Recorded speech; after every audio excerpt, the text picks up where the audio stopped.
Aiza ny mpianakavy ô? Isakafo re!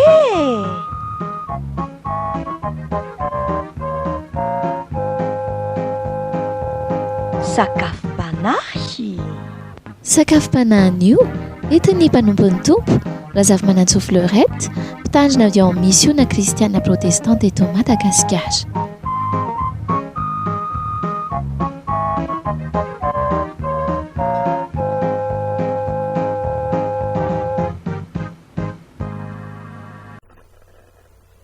Ho amitombona amintsika tsiraray avy ane ry havana, ny fahasoavana sy ny fiadanana avy amin'Andriamanitra raitsika sy Jesosy Tompo.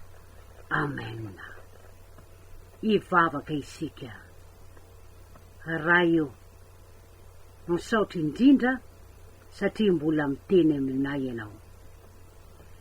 Isoranay ianao fa ianao dia mikarakara ny ara-pananay ary voakisanao ny teninao sanandro izahay mba hahatonga anay tena ahafantatra marina ny sitraponao sy andeha araky ny sitraponao.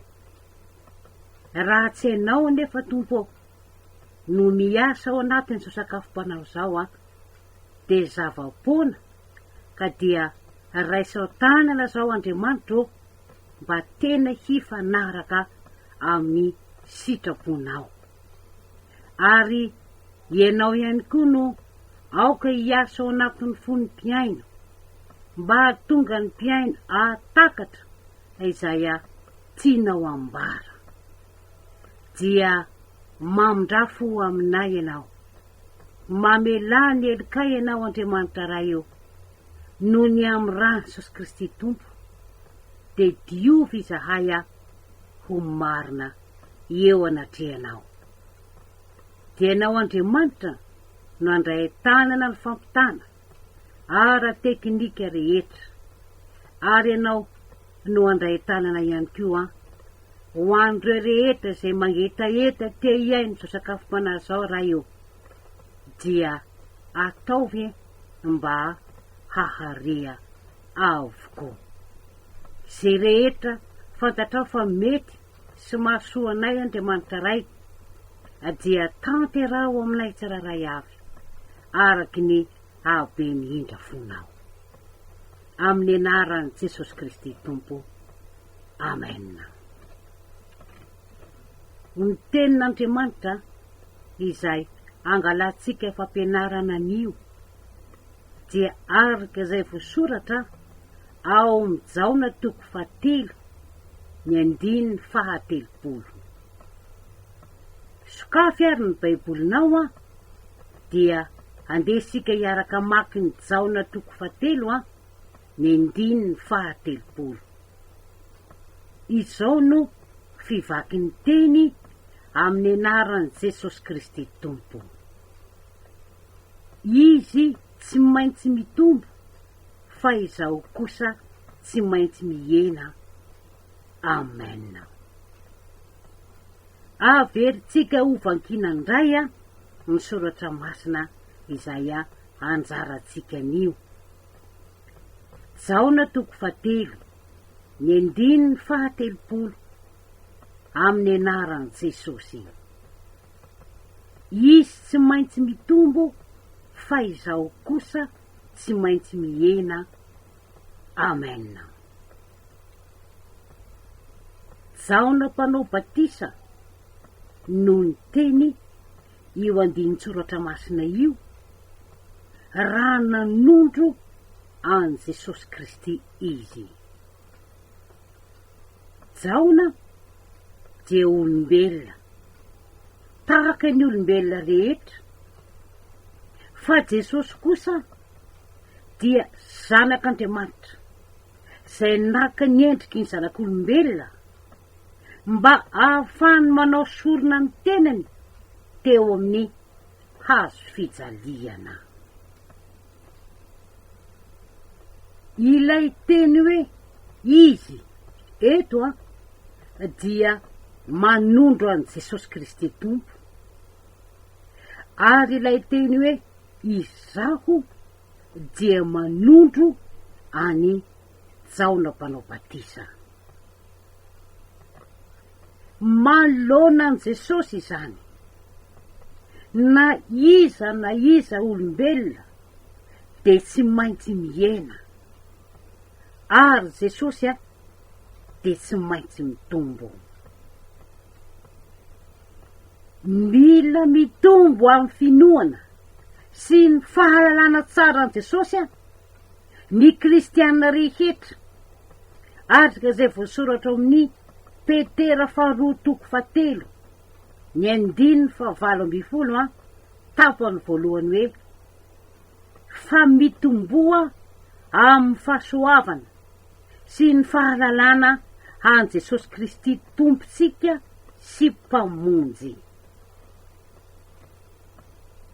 Ny fitomboana amin'ny finoana de tsy mahakasika ny jentilisa mihitsy sy ny kristianina anarany fotsiny ihany,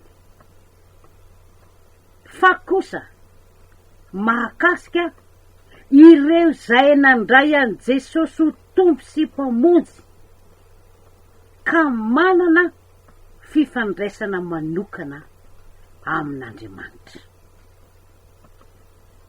Ny olona efa manana no mila mampitombo, fa ny tsy manana de mbola mila mandray aloha vao afaka mampitombo.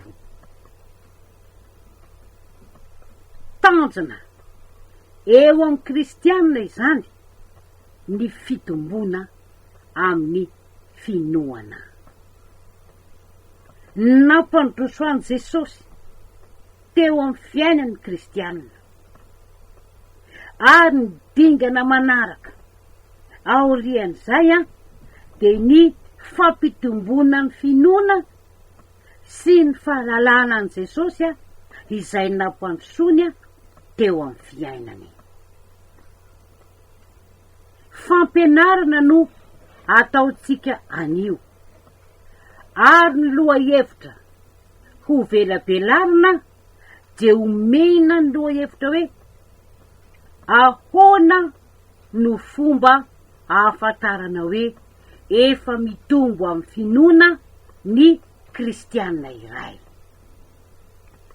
Averiky indray mandeha ny lohahevitra izay hampanatsika ny fampianarana anio. Ahoana ny fomba ahafantarana hoe efa mitombo amin'ny finoana ny kristianina iray. Eo amin'ny fiaina kristianina manko ry havana, dia ilaina mihitsy ny mamantatra ny tena hoe aiza ho aiza amin'izao fotoana izao mikasika ny ara-panahy. Mila mijanona kely dia mamantatra ny tena araka zay voasoratra amin'ny Korintiana 2:7, ny 9:5 hoe: dinio ny tenanareo, na mitoetra amin'ny finoana ianareo na tsia, izaho toetra ny tenanareo, moa tsy fantareo va ny amin'ny tenanareo fa ao anatinareo Jesosy Kristy, raha tsy olona no lavina ianareo. Ny itovian'ny kristianina izay nandray an' Jesosy ho tompo sy mpamonjy dia ny fanany an' Jesosy zay mitoetra ao anatiny. Io Jesosy zay monina ao anatin'ny kristianina io de mitarika ny kristianina ho amin'ny sitrapon'Andriamanitra. Rehefa mitombo amin'ny finoana ny kristianina de mahay mamantatra ny sitrapon'Andriamanitra sy manana fitiavana ny hankatony tenin'Andriamanitra. Saingy ilay fitombona amin'ny finoana de tsy mitovy eo amin'ny samy kristianina. Misy ny vetivety dia mitombo, misy kosa miandry fotoana ela vao mitombo. Misy moa aza de tsy misonitra kilasy mihitsy. Hezay tsika ho fatarina nio ary, ireo fihetsika rehetra manamarika ny fitombona amin'ny finoana. Dia anjaranao ny mandinika ny tenanao hoe efa ao anatiny ireo feanao. Voalohany, ny fananana firaisana amin'Andriamanitra. Tamin'ny volana Desambra taona 2024 isika de niopana tamin'ny famelabelarana anio firaisana amin'Andriamanitra io. No hazavaina tamin'izany ny fomba ifandraisana amin'Andriamanitra de ireto avy: ny fiainam-bavaka sy ny famakiana ny Baiboly ary ny fialana amin'ny fahotana. Isan'ny fomba iray ahafantarana fa efa mitombo amin'ny finoana kristianina iray dia ny fananany fahafinaretana amin'ny mivavaka amin'Andriamanitra sy ny fananany fifaliana ny mamaky ny Baiboly ary ny finiavany hiala amin'ny fahotana satria tonga maharikiriko azy izany fahotana izany. Raha efa zanak'Andriamanitra renao nefa tsy manana filaitsana manokana aminy dia tsy ho ela dia hangatsiaka ara-pinoana ianao. Ny mahatonga ny fiemorana ara-pinoana dia ny tsy fananana firaisana amin'Andriamanitra. Raha amin'ny fotoana andianana am-piangonana ihany no ivavahana sy amakiana ny Baiboly de tsy ampy velively reo. Ary raha tsy mbola marikiriko ny fahotana koa ianao dia mbola lavitry ny fitombona amin'ny finoana. Faharoa, ny fomba ahafantarana hoe mitombo amin'ny finoana ny kristianina iray dia ny tsy firaiketany amin'ny anara-piangonana. Raha tsy jery afa-tsy ny eto Madagasikara isika dia mahita fa betsaka ny anara-piangonana. Samy mivavaka any fiangonana izay maharesy lahatra azy ny kristianina tsirairay avy. Tsy misy maharaty an'izany akory. Saingy ny zavatra fahita de misy ny kristianina izay tsy mahazo aina mihitsy raha tsy mivavaka ao amin'ny fiangonany. Izany hoe lasa miraikitra amin'ny trano sy ny anara-piangonana ilay kristianina. Iza nefany no tokony hanomezana ny fo? Jesosy izay lohan'ny fiangonana. Hoy ny Kolosianina 1:20, ary izy ny lohan'ny tena dia ny fiangonana. Izy no voalohany dia nylay matoa tamin'ny maty mba ho lohany amin'ny zavatra rehetra izy. Raha mivavaka amin'ny fiangonana isika dia Jesosy zay tompon'ny fiangonana no ivavahana.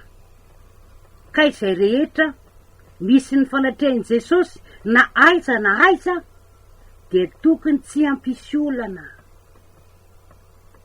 Raha Jesosy izany ny zava-dehibe eo amin'ny fiainanao, ny anaram-piangonana rehetra zay misy an'i Jesosy fa tsy misy sandoka akory dia tokony ahafaly anao.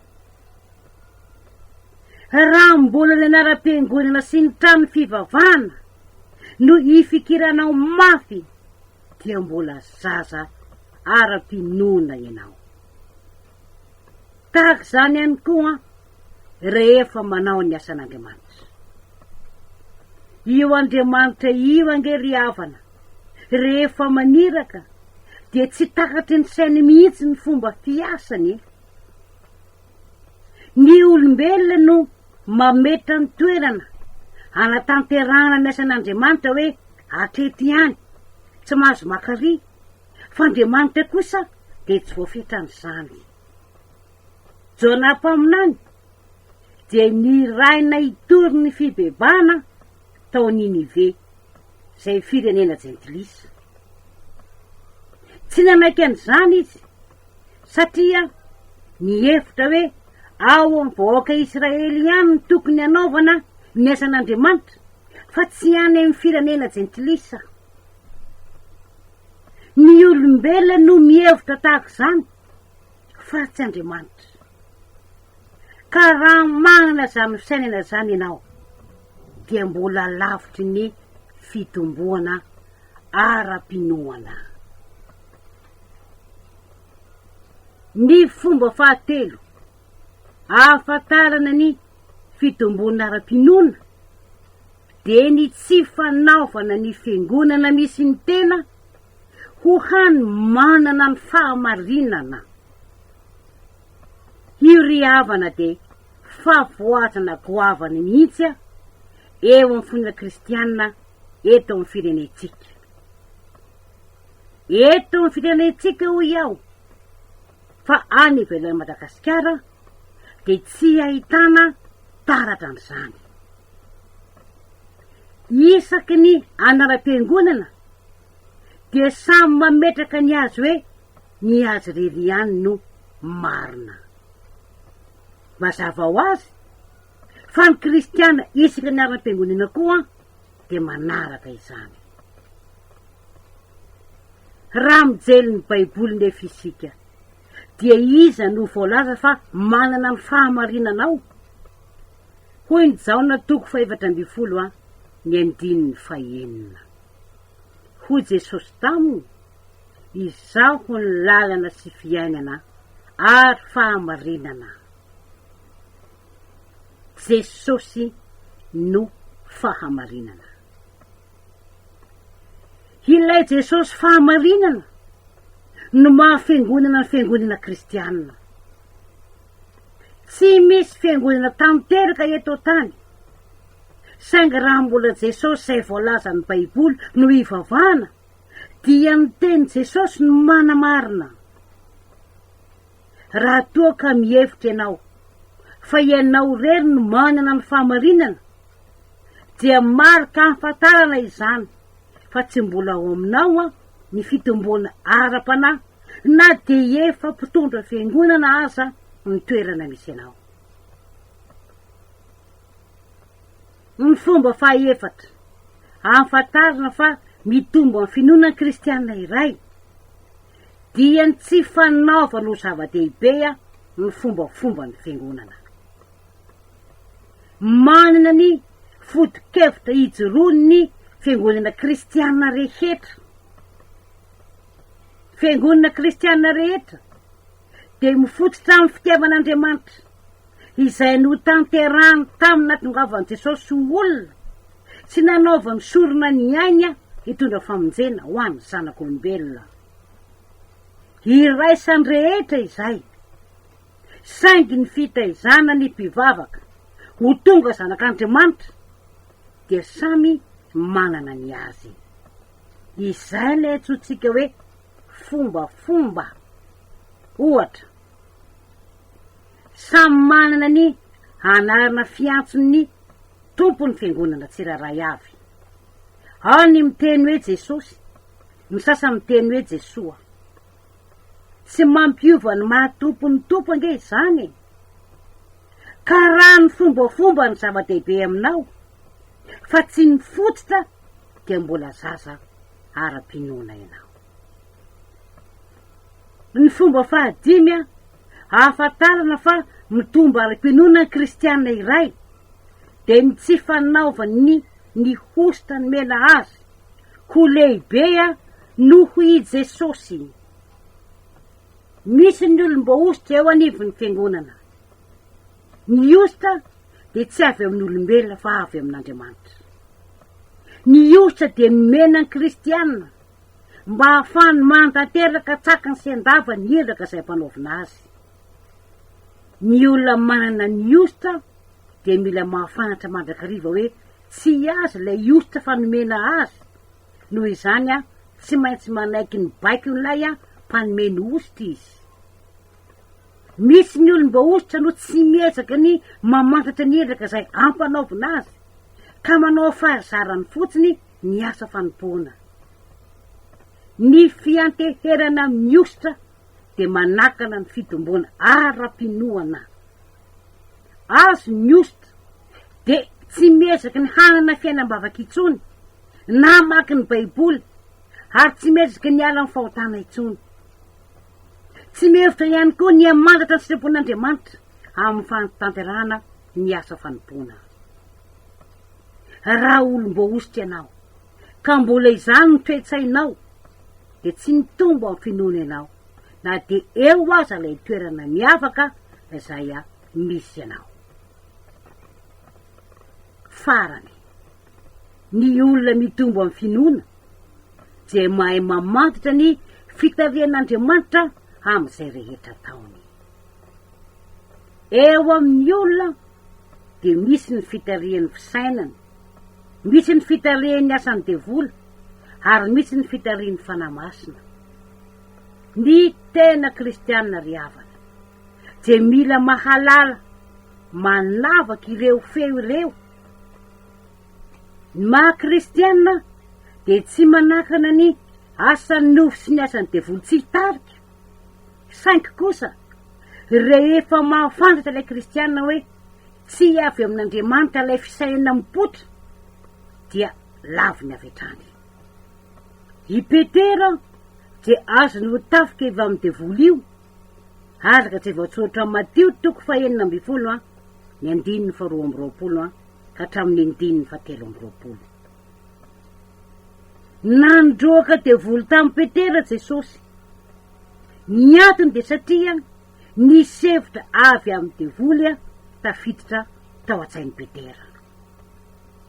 Fisainana izay nanakana an' Jesosy tsy hatanteraka ny asa-pamonjena, kanefa izay ny tena antondian'i Jesosy tetỳ tany.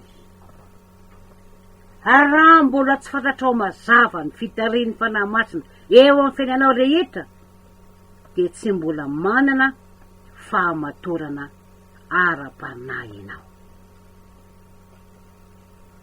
Maniry ny tombo ara-pinoana sy ho maritra ara-panahy ve ianao, izay miendro sakafom-panahy izao? Raha eny ny valiteninao dia Jesosy irery ihany jerena. Hoy ny Hebreo 12:2 tapany voalohany.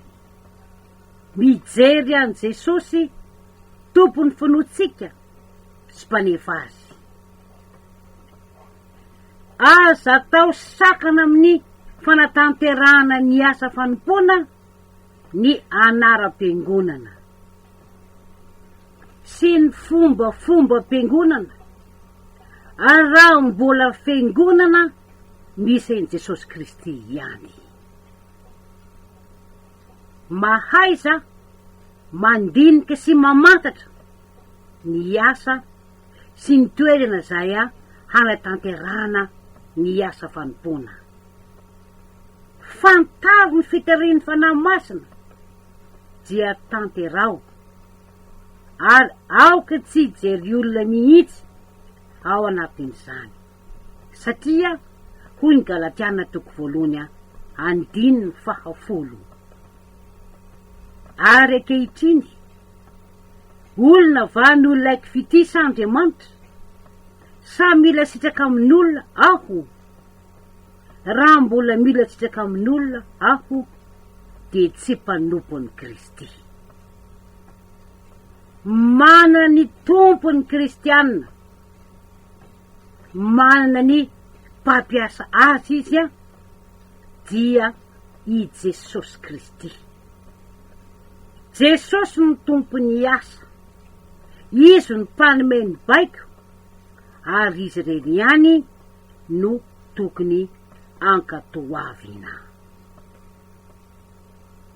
Mbola hivavaka isika. Isaoranay ianao Andriamanitra ray, fa nampianatra anay ianao.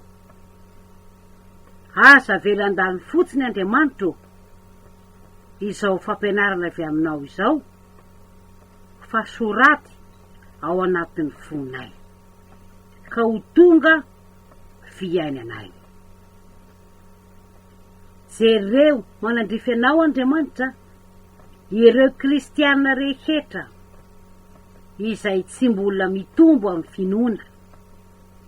Ianao ane no hitarika azy ireo hampitombo ny finoany, ka tena hoe aharitra ao anatin'izany izy ireo. Jereo ihany koa Andriamanitra ireo mpanomponao rehetra, mpiandraikitra sy olo-piangonana, mba ianao mihitsy no hiasa ao anatin'izy ireo, ka hatonga azy ireo amantatra ny sitraponao. Raha vao Andriamanitra ny fizarazarana eo amin'ny fiangonana kristianina, ka mba ho marina tokoa ilay teninao hoe mba ho ray izy rehetra. Raisao tanana ny firenenay Jesosy, mba ho tena firenena anjakanao. Ary zay rehetra tsy nambolenao dia ongoty mihitsy tsy anankeri tsy anapahefana. Sitrano marary Jesosy zay miendro sakafom-panahy izao. Vahao ny olana maro, na ara-bola, na ara-tokantrano, na ny olana hafa izany, zay ianao no mahalala azy. Ary tanterao aminay zay rehetra fantatrao fa mahasoa anay. Amin'ny anaran'i Jesosy, amen. Ny lahara ratarby zay ahafahantsika mifandray dia ny 034 04 505 39. Manomboka ny fito sasany ora maraina ka hatramin'ny efatra sasany ora hariva dia amin'ny SMS ihany no ahafahantsika mifandray. Fa raha te hiantsa tarby ianao dia koatra ireo ora ireo.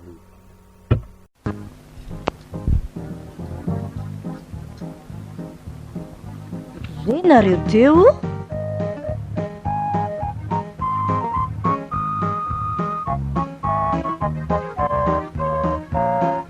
sakafom-panahy. Androany nentin'ny Mpanompon'ny Tompo RAZAFIMANANTSOA Fleurette, mpitandrina avy ao amin'ny missiona kristiana protestante eto Madagasikara.